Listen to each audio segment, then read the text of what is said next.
Okay, next we're going to hear from Hawley Truax, Program Officer for Environment, G. Smith Reynolds Foundation.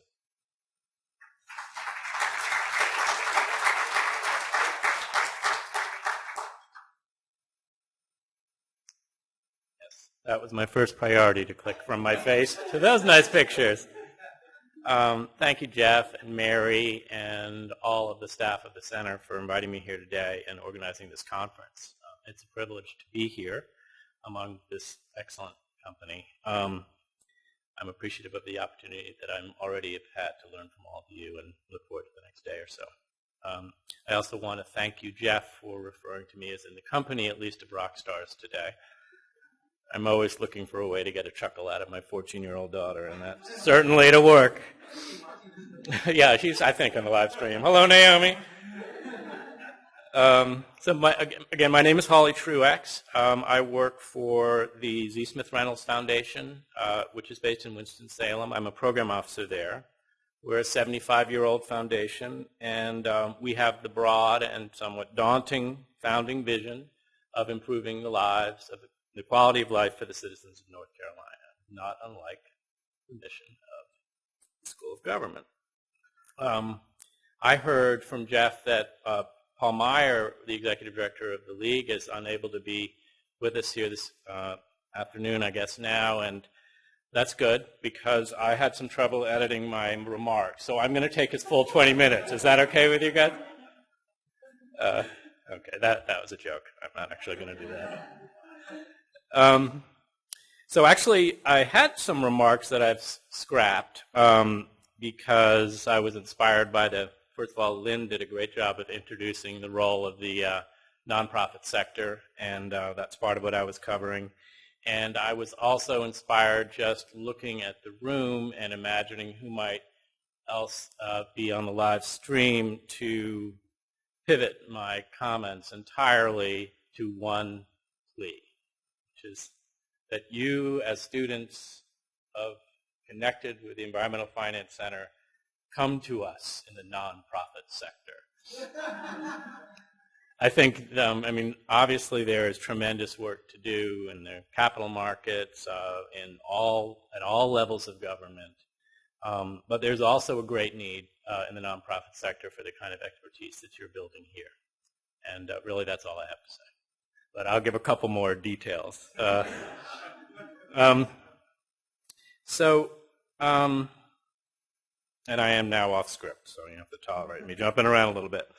I think one thing that I just want to kind of pull out a little more from Lynn's comments is the role of the nonprofit sector as a source of innovation and new solutions, a little more nimble than government can be, a little more focused on mission,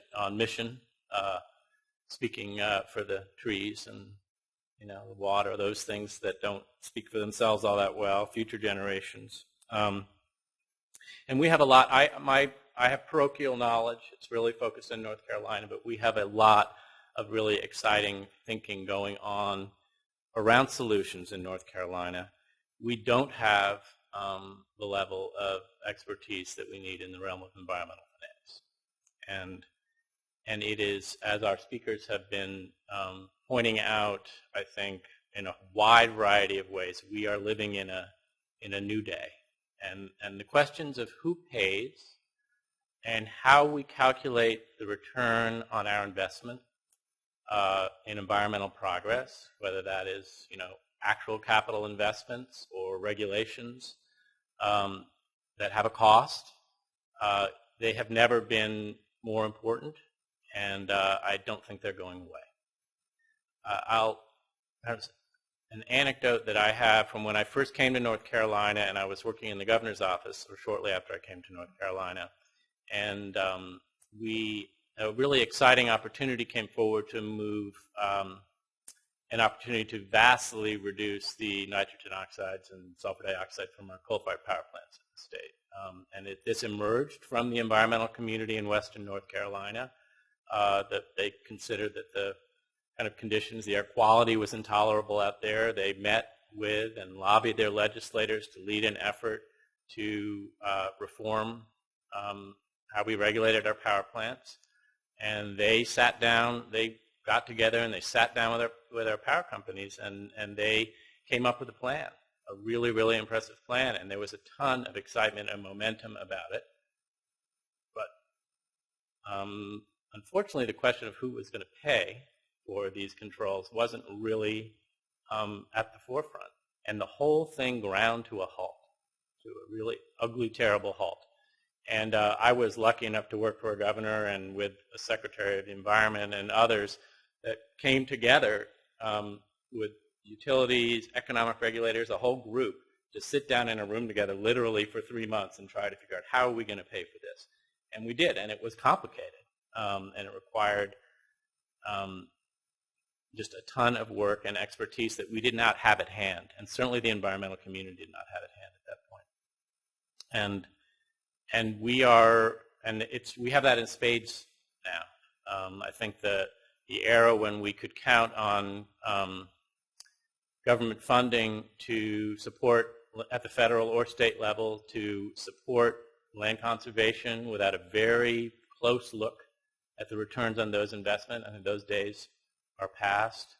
The era where we could invest in energy efficiency upgrades just because we know it's a good thing and it feels good without really looking hard at the return on those investments, those days are also past, and I could kind of run the list along.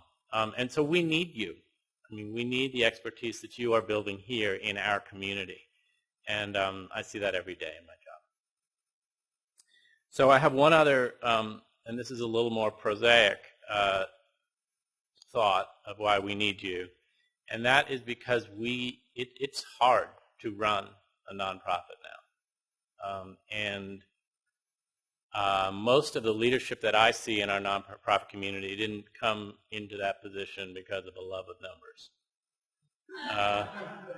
I get teased in my, when we have site visits at the foundation, we go out and we talk to people for an hour or so about their proposals, and I get teased by my colleagues if they're coming along with me, because I will often start talking about the organization's financial statements within the first few minutes of the meeting.